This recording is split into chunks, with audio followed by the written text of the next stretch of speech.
I'm Nick and this is the TbT channel. This is the last of the series, the finishing touches video for the Weihrauch HW99 and HW50. By now you've already watched the how to strip my HW99 video. You've watched and followed the Cone Wolf and HW99 anti-galling fix video to fix the potential galling issue on the cocking arm, and you've followed the video on how to adjust your record trigger to improve your accuracy. Now you've done all that, it's time to degrease, fit a kit and relube your gun. So that's what we're going to do now. The gun's already apart. We've already done the anti-galling fix. So now it is time, first of all, to degrease everything. So what we need to do is the spring came out with the anti-galling thing. So the piston comes out now, and you'll see this one has got some grease on it. Okay, so we're just going to pop that onto there. Now what I use for degreasing is brake cleaner. Okay, just aerosol brake cleaner. Give that a spray and then get some, I use Weihrauch, you can use tissue, you can use rags.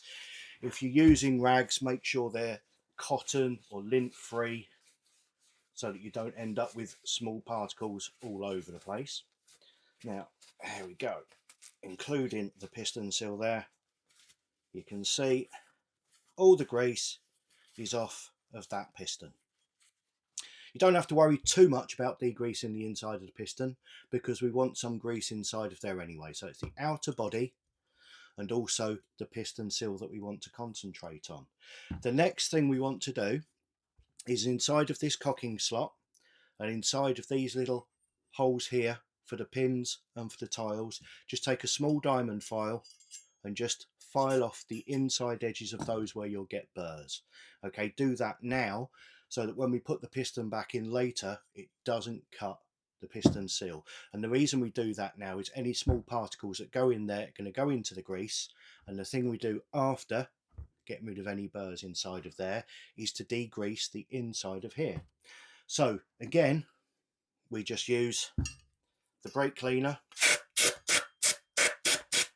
liberally inside of there, and then more Weihrauch.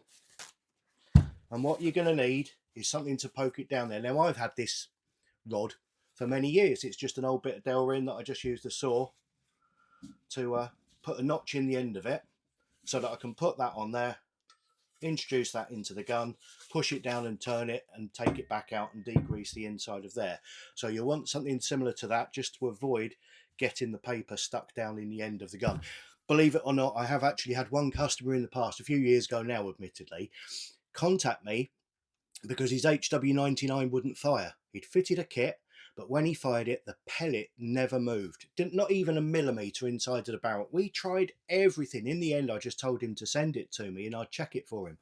And I found there was actually some tissue paper compressed in the end of the compression tube there, so no air could get out. He felt a bit silly, but it was funny. It was funny. It's one of those things, once it's happened once, it's something I can keep an eye out for in the future. So we deburr the inside of those, we degrease the inside of the compression tube. Now, it's also important to note, every single time the piston comes out of the compression tube, this compression tube needs degreasing again. Okay, because even if there's only tiny amounts of grease, the lip on that seal will collect it all and push it to the end, and it will diesel away for many shots. So every time the piston comes out, you need to degrease the compression tube. So we'll put him down and we'll put those to one side. That's that degreased. The next thing we want to do is check inside of the piston.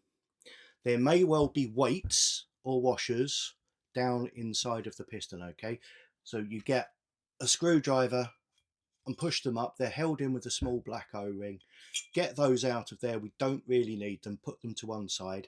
Sometimes you'll notice something that looks like a piston there, a piston weight there, but it doesn't move. That's because sometimes the end plug of this piston is visible over the top of that gap there. So it looks like there's a piston in there, but you can't get it out. It's just the end of the tube. If in doubt, give me a call, send me a picture, I'll check it for you. But if it doesn't move, it's usually not a weight. Now, with our piston, what we want to do, I'm going to pop it into a cordless drill. For the simple reason, we've got a couple of things to do with it here. First, we want to check that the latch rod is running centrally. So by turning that, you can see I've put it in the chuck badly. If I hadn't put it in the chuck badly,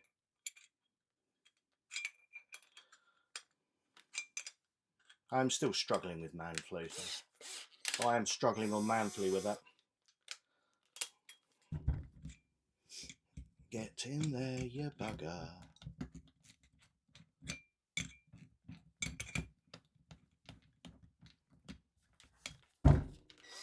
There we go. Now this one you can see is running dead center. If the back of the piston oscillates like that when it's turning, it means the piston rod, the piston rod or the latch rod isn't central. If that's the case, the piston will want to flick up at the end, and it could lead to excessive vibration, perhaps some twanging, or more likely it could break a guide. So just make sure that is running nice and central there. And then what we want to do is look for any witness marks on the back edge of this piston. Get the abrasive that's inside of the box for your TbT kit and just spin that up with that.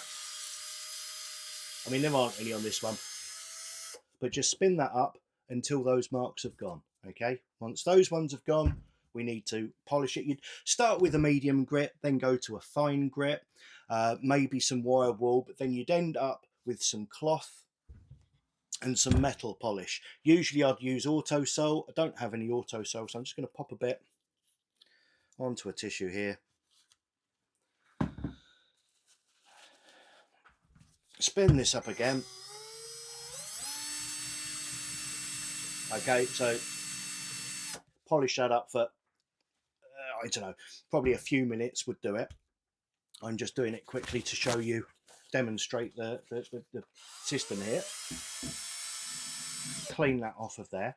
So the rear part of your piston is polished. You can do the entire length of the piston, but it's really only the back part there that makes any significant contact, and that's usually only while it's being cocked. In forward motion, it's theoretically in free flight. There's no pressure on the rear of the skirt anyway, or in the firing thing, that is on the cocking stroke. So it's only this rear part that needs doing. Once we've done that, we need to degrease it again to get rid of all the polish that we've got on there. That's important. So that's me degreasing it all again. Then we need to get the TbT kit that you have bought and check that that fits inside of here. So first thing you do is take your little baggie with the grease and the washers in it, and you take the slip washer there and pop it into your piston. Okay, then we take the top hat from the front of the spring. If it's tight in there, what it needs is a clockwise twist, and once it's moving, it'll pull out. If you try and pull it straight out, if it's tight, it won't come. So we pop the top hat into the piston, then we take the rear guide out, again twist, and it comes out. Put that into the flange. There is your flange, there is the step, there is a recess. You want the collar on the rear guide to sit inside of the recess there. You'll notice it's one of our new F1 kits made by the British motorsport industry. So that goes onto there like that. There is your rear guide. Pop it into there, and we just want to make sure that sits tight onto the piston skirt. Okay, if it doesn't sit onto there, it means the gun won't cock. In particular, it might happen if you've got one of those caps in the front of the piston that comes up and is visible through that slot there. So it might need a millimeter taking off of it. If you don't do that, the gun won't cock. So we've got that piece there. That all fits in there. We know that. So next thing we need to do is get your, well, This is bum slide, okay? This is the high molybdenum paste that we make. If you've bought that, I'll show you where to use it. If you haven't bought that, or you've got your own substitute for it, fine. But you may just have our standard gun grease, which is the one that comes in all of our kits, which is this small sachet here. So what we want to do is start off, we're going to put the piston back into the gun first, so it's clean, lubricated and out of the way while we do the rest. So take a small amount of the bum slide, that much, just a dob on your fingertip, and then you just work it into the surface of the piston. Okay, now that small amount will go a very, very long way. How much you put on is up to you. If you're going to have it apart regularly, less. If you don't want to take it apart for a year, a little bit more. But there is enough in one of these pots for about 20 rebuilds, in my opinion. But you can use it more than that if you want to. So we're basically turning the whole of the piston body a dull grey rather than the shiny metal it was. And now we put it, no we don't. No we don't. Our fingertip is now black. You've got your piston seal here. What you want to do is rub your finger, your black finger, all the way around there, just to put a small amount of that onto the side edges of the piston seal. You don't want it on the face of it, you just want it around the edges. Now, you'll be able to tell if there's enough on there when you come to do your power testing. If you ever get a situation where you do a string of 10 shots and every shot drops in power, but you leave it 20 minutes, come back and it starts at the top and goes back down again, it is simply that the piston seal is overheating, hasn't got enough lube on it, needs a little bit more, but they don't need much. So that's the piston and the piston seal suitably lubricated, and now we're putting it into our degreased compression chamber. Okay, so down there gently, and what we want to do here is use, every time we come to one of these square bits, you're going to find the lip of the piston seal might snag on it. I mean, it doesn't on this one because I've deburred it, but deburring it is the way to go. But if you do find that it's catching, just use a small screwdriver just to ease it through each one so that you don't damage the piston seal.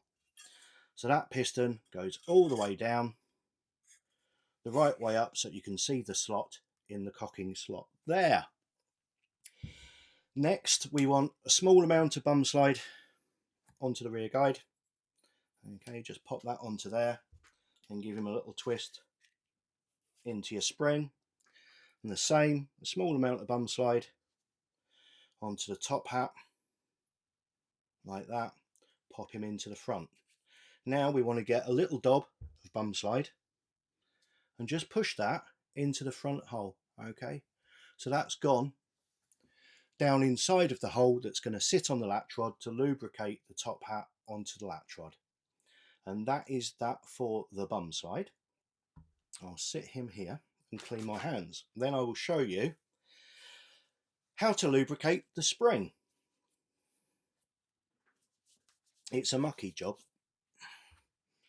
but necessary. Once you've done this, if you follow all of these videos on strip down, the anti-galling fix, working on the trigger, and then putting one of these kits in, relubing it properly, your HW99 or 50 will shoot as well as any other 99 or 50 in the world, regardless of what's been done to it. This is all it needs for the UK. If you're in Germany or Italy, we do, or you're a Bell target shooter, we do a Maxi Pro kit for this gun with a short stroke and a shorter spring to reduce it down to 6 foot-pounds. It's not necessary for the UK power limit, but if you're in a country where the limit is a lot smaller, a lot less I should say, then it is necessary. Now, this normal grease here, what we're going to do is approximately a pea-sized amount into the palm of one hand, mucky muck, put that over there, then get our spring with the guides up there, and we just pull that through there. Okay, so a pea-sized amount worked evenly over your spring like that is all that needs. The 99 HW50 is quite unique. It's the one gun where after fitting a kit you can still get some resonance, a little bit of twang. If that is the case, a little bit more of grease on there will help. Or check you're not using a Hawk scope, because for some reason Hawk, especially the Vantage scopes, ping like crazy. People fix the main twang, hear a ping and think it's still twanging, but actually it's that. So then we put that into there, that goes onto the latch rod, pushes down, and we are ready next to put the barrel on, because we don't want to put the rear block on yet. We've put the spring in there to keep it safe, because we don't want it getting dirty while it's got all that grease on it.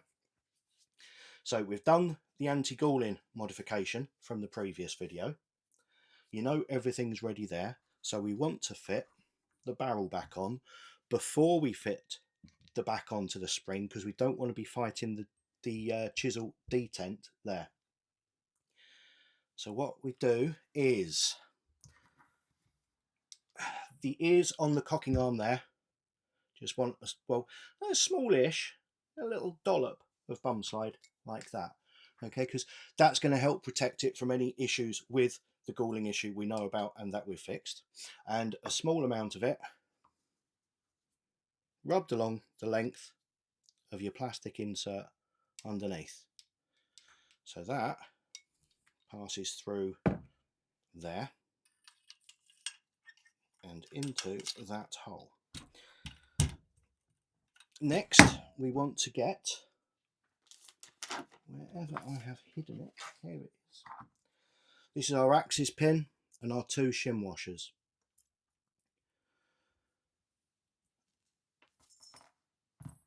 So we've got the shim washers and the edges of the thing there. A small amount, I mean an absolutely tiny amount of bum slide now. Just rubbed in that side, rubbed into the other side, pop on a shim washer, and then pop on the shim washer on the other side, and that goes in there. Now I'll have shown you in the building and the stripping and rebuilding video how to use your Bic pen to correctly fit those shims into there, so I won't do that one again. Watch that video, it will show you how to do it. And then whatever you've got left on your fingers, rub into the axis pin there before you pass it through. The tensioning of the barrel again is shown in the stripping and rebuilding video, so follow that one. Really, once you've done this, you have followed the strip guide. Obviously, to get this far, you've done the anti-galling guide to make sure it lasts for ages into the future.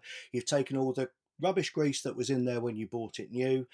You've possibly fitted a TbT kit to isolate the metal from any spring contact, reduce the vibration and noise and make it smoother, and we've relubed it properly for rebuilding. The only thing left to do now, which I think is covered on the rebuilding video anyway, is to put the bayonet block back in the back, just a smear of bum slide on that face there where the spring guide goes against it, and that is it. It is that simple.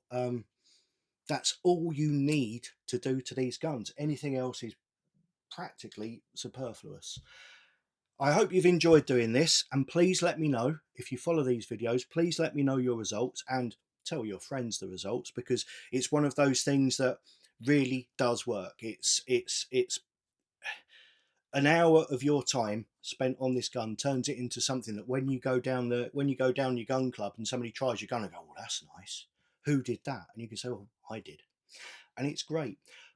Please like and subscribe to the channel, because we've got lots of videos coming out. We've got videos on other guns. We're going to be doing strip down videos on all the other Weihrauchs very, very soon. Thank you for watching this one. Thank you for watching the series on this gun. Enjoy your shooting, and if you have any questions at all, just contact me. Thank you very much for watching. Goodbye.